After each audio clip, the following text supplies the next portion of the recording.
Dem baş û xweş temaşevanên hêja, hûn bi xêratin rêzê dersên me yên kurmancî. Îro em ê dersa xwe ya dawiya mijara xalbendiyê bi were parve bikin. Em ê behsa yeknik, xêzek, bangnîşan, bendik, sêxal, dubare, dabeş, dabir û kevaneka çarçık dikin. Kevaneka çarçık. Heke mirov mecbur bimîne gotinekê di nav kevanekê de carekê din bixe nav kevanekê, mirov kevaneka çarçık bikartîne. Mînak. Helbestvanê navdar ê Kurd Cegerxwîn ê ji Hesarê gundekî Kercewsê di kovara Hawarê de dest bi nivîsandina helbestan kiriye.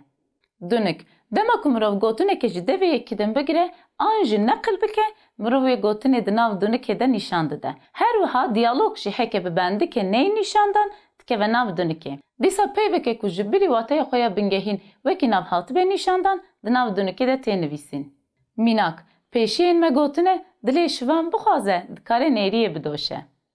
Kovara nûdem li Swêdê derdket. Celadet Bedirxan gotiye gramer tevahiya qaydeyên rast axaftin û rastnivîsandina zimêne. Yeknik. Dema ku mirov mecbur bimîne hevoka di nava dunikê de dîsa bike nav dunikê, wê demê yeknik tê bikaranîn. Mînak. Ji hevalên xwe pirsî, pirtûka çiqûs berhema kê ye? Mamoste İhsan Colemergî dibêje dîroka Urartu yan li bajarê Wanê têlêkolîn kirin. Xêzek. Gava ku gotûbêj di navbera çend kesan de çêdibe, heke gotina yekî di nava dunikê de neyê nîşandan xêzekê datînin ber gotina wî. Mînak. Cegerxwîn ji bavê xwe re got. Bavo, tu yê kengê herî welêt? Bavê lê vegerand. Di nêzîktirên demê de ez ê herim. Bangnîşan. Mirov bixwaze hesteke bilind nîşan bide, mirov bangnîşaneke dide ber. Her wekî diyar e mirov bangnîşanê datîne ber hevoka banêşanê. Di hevokên bangnîşanî de mirov dikare bangnîşanê deyne ber banêşanê, yan jî heke mirov bixwaze dikare deyne dawiya hevokê. Bêjeya piştî banêşanê bi girdek dest pê dike. Mînak. Ah, derdê me çi qas giran e. Errik, te çi derewekê mezin kir? Wa, bi rastî wisa ne? Her wiha banêşan bi mebesteke cuda jî tê bikaranîn. Gava ku di nav kevanekê de li ber bêjeyekî bêdanîn, tê wê wateyê ku nivîsar bi dijwateya wî tiştî bawere. Mînak. Rewşa aboriyê pir baş e. 21 salin dewletê pir xweş birêve dibin.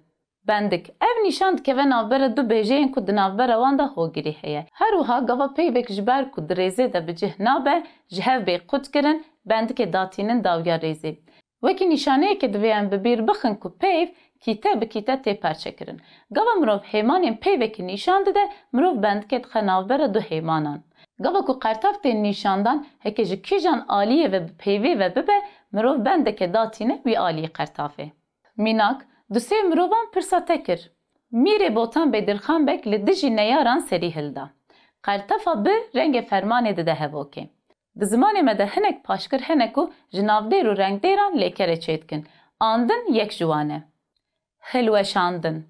Sêxal yek. Dema ku mirov bixwaze bide zanîn ku hevok ne qediya ye, wê demê mirov sêxalê datîne dawiya hevokê. Mînak. Ez ê werim û vê gelê pergalekê demokratîk, wekhev, azadîxwaz.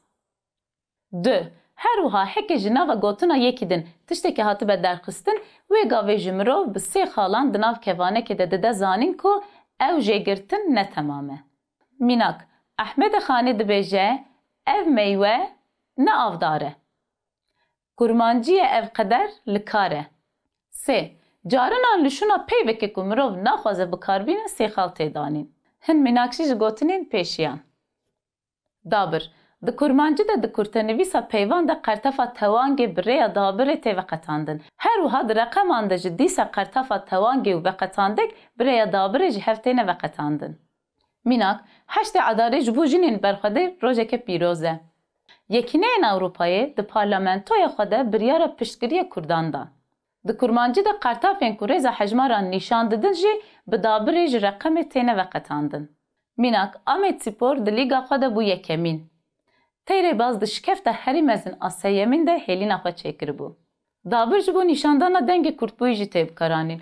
Dema ku di bêjeyekî de dengek ketibe yan ji bi taybetî hatibe xistin, li şûna wî dengê dabir tê bikaranîn. Mînak ji straneke gelerî. Rêka midyadê teng e, paçê remzo heftreng e, ramîsanek bide min, êvarel min dereng e. Dubare. Dema tiştek hatibe dubare kirin, ji bo ku dîsa nayê nivîsandin, ev nîşane tê bikaranîn. Mînak. Dema niha. dema B, dema borî. Da beş. Ev nîşane ji ber ku tiştan ji hev cuda dike û wekî nîşaneyê dabeşkirinê jî tê bikaranîn, wekî dabeş tê binavkirin. Hin cihên ku dabeş tê bikaranîn ev in. Yek. Dema ku malikên helbestê li nik hevbênê nivîsandin, malik bi dabeşê ji hev têne veqetandin. Mînak, birîndarê aşiqê me, dûrum ji siha bihan, di hezar û yek û sihan, senahanê melê me li hemû erd û cîhan. Feqî Teyran. 2. Carinan du tiştên hemwate bi dabeşê ji hev têne cuda kirin. Her wiha di cihê wan de tê bikaranîn. Mînak, kesk, hevtreng, keskesor. Birç, ango bedenên Amedê gelekî qedîmî ne. 3. Di navnîşanan de ji bo cudakirina tax û bajêr, jimareya avahiyê û tebeqeyê tê bikaranîn. Mînak, taxa zinar, kolana Ayşeşan, no 21 Rezan Amed. 4. Di bîrkariyê de wekî nîşaneya dabeşkirinê tê bikaranîn. Mînak, 8 102. 7 110. Belê temaşevanên hêja, em gehaştin dawiya bernameya xwe ya îroyîn. Heta bernameyekî din bimînin di xêr û xweşiyê de. Tifaqa Kurdan li ser ziman ew ê bîne ji me re serxwebûn ji dil û can. Dem baş.